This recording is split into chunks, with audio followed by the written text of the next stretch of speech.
I think it is important to have automation around requirements management, because when we talk of requirements management, we talk of documentation for project planning, for project development, and for implementation.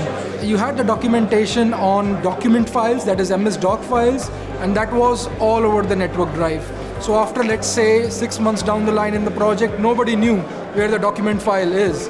And that was one of the biggest problems, because you cannot search the whole network drive for finding few files of your project, and that is something which I have faced myself, not one time but many times.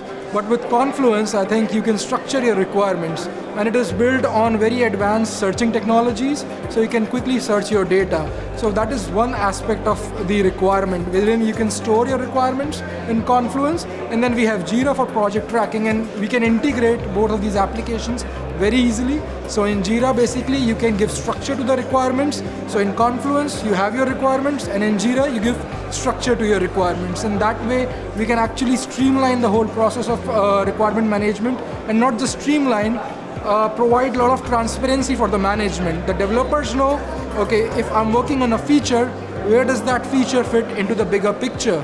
So he can see in the Confluence. And a product owner, or let's say somebody part of the senior management team, within the Confluence, they can see the Jira gadgets. Okay, how much progress the team has made. They don't need to send emails to various product owners or scrum masters, hey, what is the progress of the team? So within Confluence, you have the requirements, and you have the implementation that is being done by the various development teams. So I think that is really good, and that kind of provides a lot of visibility. I mean, if the Atlassian stack is not there, then one of the problems is you have, as I shared, network drives full of documentation. You don't know which drive to access, where the project documentation is. There are a lot of, document sharing tools out there.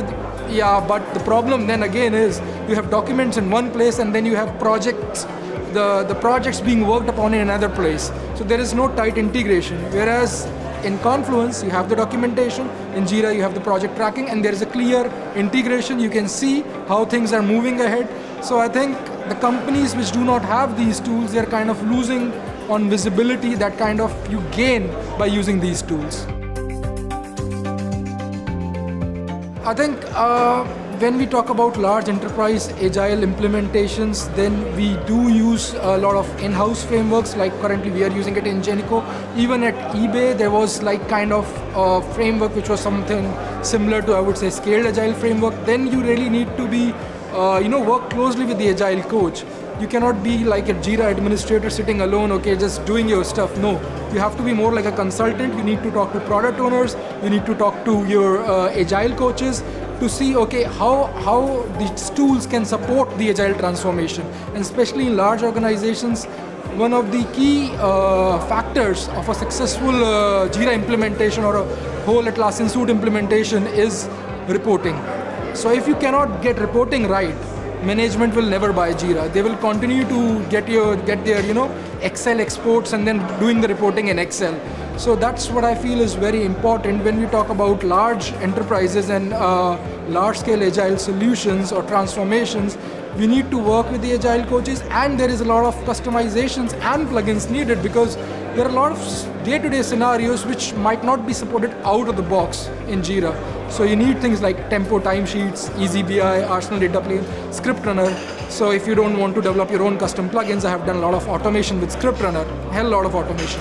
So these things are needed to have project governance as well, because you don't want every team to be using their own story workflow, because at the end of the day, you don't know, does in progress mean developer in progress or QA in progress or release in progress?